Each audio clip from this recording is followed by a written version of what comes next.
What's up, everybody? Happy Tuesday. Hope all you're having a great day so far. Getting into this episode of GH. Nina, first of all, writers, producers, Shelley Altman, Chris Van Eaton, Frank Valentini. You had a golden opportunity to get rid of the Nina character. Golden opportunity. When Michelle Stafford chose to go back to Y&R, this was your big chance to make GH right again, at least on this front. You could have got rid of Nina, not kill her off, but you could have had her, the secret of her daughter not really being her daughter. You could have had that reveal. You could have had the truth about her real daughter come out, the truth about Valentine come out. All of those things could have came out now. She could have filmed all this stuff. Then you just whisk the character off. Have her be so distraught that she quits Crimson. Maxie could become the new editor-in-chief. The way it should have been from day one. But I digress. Could have had her do all of this. Leave town for a while. Actually, probably permanently. And we could have finally got rid of this character. But no, you choose to recast the character. So now we're stuck. This is no diss to Cynthia Watros, because like I said before, I love Cynthia Watros. But she's getting a character that I'm not too particularly fond of. And this is just me. This is just my opinion. They had an opportunity and they didn't take it. Why? Why didn't they take this golden opportunity? Opportunities like this don't always fall in your lap. And when it does, you have to take it. When opportunity knocks, open the damn door. Don't just keep the door closed. Are you insane? This was their opportunity. And they chose to not take it. I don't get it. I don't. Because after watching today and previous episodes with Nina, I am 100% over the Nina character. 100% over her. Like, the way she keeps coming for Willow all the time is annoying as all hell. It's like, it's bordering on harassment and bullying in that section, you know, and the way she comes for Willow all the time, it's like she always has something negative to say to this girl all the time. It's annoying.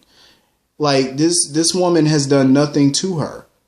You know, she's a teacher who's dedicated to her students, who wants to help the students. She's not trying to pick favorites when it comes to students. And, you know, Nina always has something negative to say about this woman. Always has something negative to say. And it's just aggravating to always watch it. It's like, seriously, she pulls stuff out of thin air to not like this woman. So she walks into the classroom, see Willow and Michael hug. And all of a sudden, she's sitting there accusing Willow of sucking up to Michael. Is this woman not allowed to have friends? And what is it to you? Just because you want Sasha to start dating Michael, so what? He's not allowed to have female friends? Like, who the hell do you think you are? You are nothing to Michael. So butt out, mind your business, and get out of his business. You're nothing to Michael. Who are you to tell somebody to stay away from Michael and this, that? Your daughter is not his girlfriend. At this point, they're just sex buddies at this point. They're not dating. And if they are dating, it's very casual. They're not exclusive. Hell, he didn't even introduce this woman to his parents yet. And he probably doesn't have any intention to for the foreseeable future.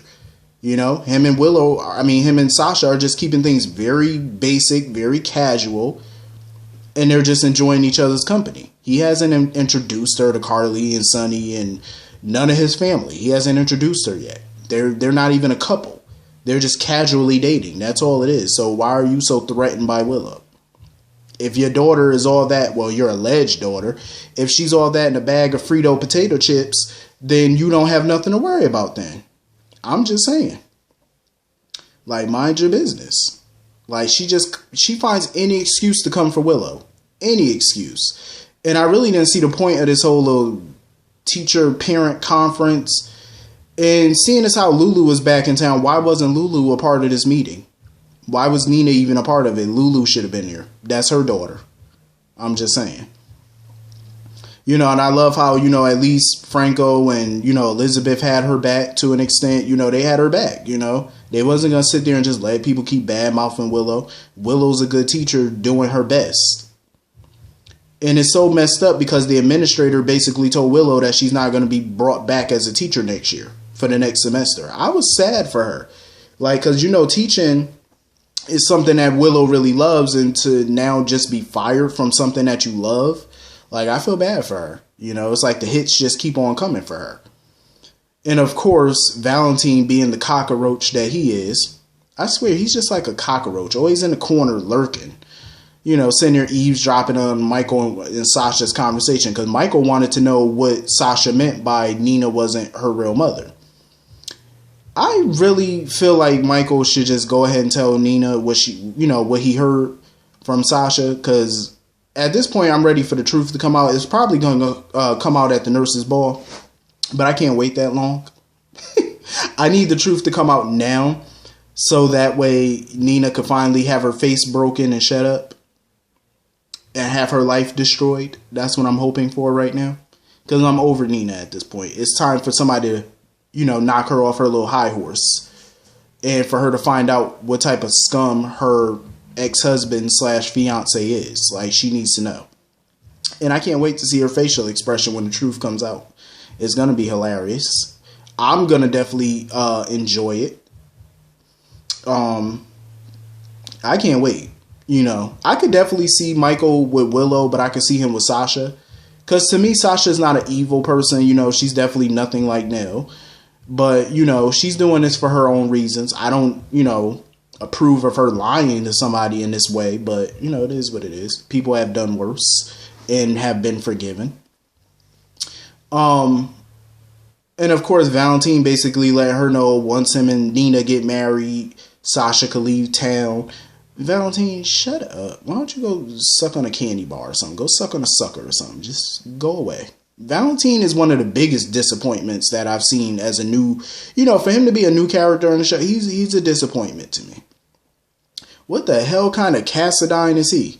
I'm just saying, like, I need a real Cassadine to please stand up. Helena, somebody come back from the dead, please, and show this boy how Cassadines really operate, because clearly no wonder Mikos wanted nothing to do with him. He's a disappointment.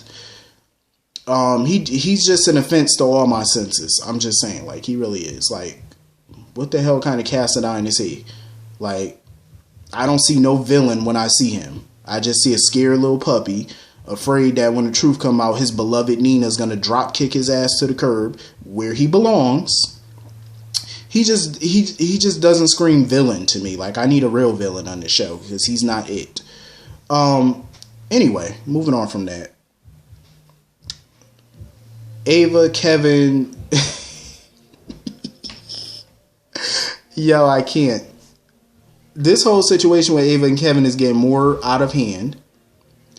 Julian thought Kevin was taking advantage of Ava, so him and Kevin basically get into it, and he punched Kevin in the face.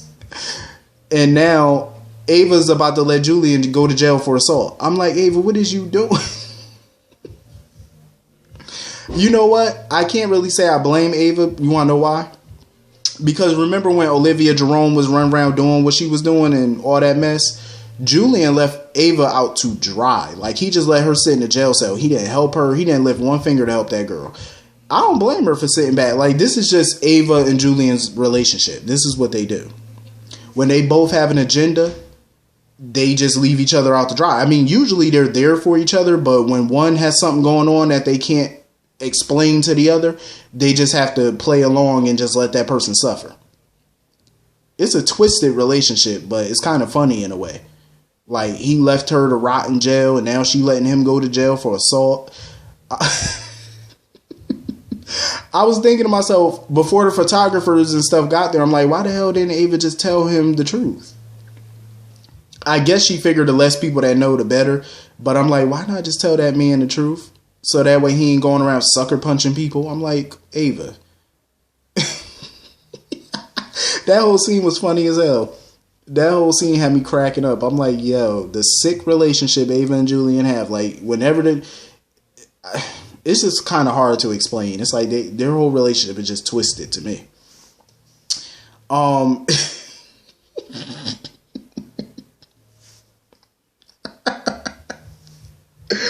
Like, I can't imagine letting one of my siblings like believe something I know is not true and let them just hang out the door. I don't think I could do that. I mean, I kind of did when we were kids. You know, when you would do something and your parent would find out about it and she want to know who did it. And she assumed that that sibling is the one that did it, but you know you did it, but you don't correct her. Something like that. You know, I did that before. Hey, better my sibling take an ass whooping than me. I'm just saying. Why not? That whole scene was a hot mess, though. But it looks like things may be on the upswing. Like I said, I'm enjoying Curtis and Laura working together. You know, I love the fact that, you know, Laura was basically letting Curtis know he could go back to Port Charles and be by his wife's side. You know, his wife is in a dire situation right now. She know that's important to him. But I love the fact that Curtis let her know, like, you know, my wife is good. She got family, you know, other family members. And, you know, if things go bad, she can always pick up the phone and call them. Because he wasn't going to leave Laura there by herself, you know, especially when they're hunting a dangerous person like Ryan. You know, he wasn't about to let that go. So that cabin, that little house that they was at. So some chick was up in there and handed, I'm assuming is Ryan, handed him a paper with Ava and Kevin on the front cover of it. So this is, well, so far it looked like the plan may work. It may just lure him back to Port Charles, which I'm assuming it would. Because, you know, Ryan and his ego, he going to be so pissed he ain't got no choice but to go back.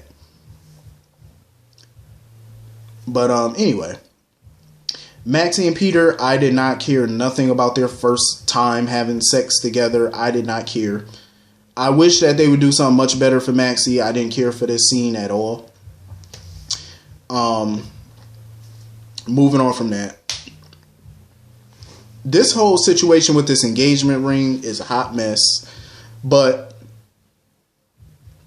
I need to speak on Anna real quick because she kind of irritated me a little bit with the way, I mean, I understand Jordan is her friend. I get it. But why is she upset with Finn for not telling her how bad Jordan's medical situation was? As a doctor, he can't tell you that. You know, Jordan's your friend. If Jordan wants to tell you how bad something is, it has to come from Jordan. It can't come from Finn. Granted, he's your boyfriend, but he's her doctor. And there is a thing called doctor-patient confidentiality. Like, he can't tell you private medical information about his patient who happens to be your friend. He can't tell you that. So you shouldn't even be mad at him. You know, be mad at Jordan that she didn't tell you. I mean, he's doing his job, you know. He can't tell you classified information. The same way she shouldn't be telling him classified information about her WSB cases. It's y'all both work in professions where certain information you cannot share with the general public. You can't. You can get fired for that. That's a violation of many HIPAA laws. Like, just come on now. So basically, Robert, you know, Finn come calling Robert because he planned on proposing to Anna. And Chase was running around. He saw Anna at the hospital and he was looking at her finger trying to see if Finn proposed already. I love how Finn and Chase got each other back. You know, like Chase wanted to help Finn get the ring back from Robert. Finn wanted to help Chase with getting Willow away from Shiloh. I love how they wanted to help each other, but at the same time they knew they got to fix their problems themselves. You know what I'm saying? Like, I like that. But they proved that they were down for each other, you know, as they should. Like I said, I like how far their relationship has come. It's come pretty far since Chase first got to town. But basically, we're playing a game of where's the engagement ring. Mac's idea was simple: get a duplicate ring. You know what I'm saying? Like, go to somebody, get a duplicate ring. Felicia was not happy about that plan. She was like, no, y'all need to just find Finn's original ring. How the hell y'all gonna find it? Y'all don't even know where to look. Because we all know Sonny father got the ring because Robert left the daggone ring on the bar at the Floating Ribs. I mean, I think it was at the Floating Rib, or it was somewhere, but I know he left it on the bar. And Mike saw it and took it. I'm like, damn. So they got a duplicate ring, and when Anna walked in and saw Robert with the ring, she was under the impression that he was planning on proposing to her. I could tell this whole thing with the ring is gonna be funny because I was laughing at it all day. Like all throughout the episode, I was laughing because I knew somebody was gonna get a misunderstanding with this ring. I know some people want to see Anna and Robert back together, which is fine, but for me, I feel like that ship has sailed. You know what I mean? Like, some couples are just not meant to be forever. Robert and Anna, for me, are just one of those couples. Like, they look good together on paper, but together, you know, living together, being married, it ain't gonna work. Not for them to. Like, it is not gonna work. Some couples are just not meant to be forever. And in this case, they're that couple. I'm just saying. Like, definitely. But anyway, that was pretty much the whole episode. Hit the comment section. Let me know what y'all thought about this episode. I will see y'all all later. Have a great day. Peace.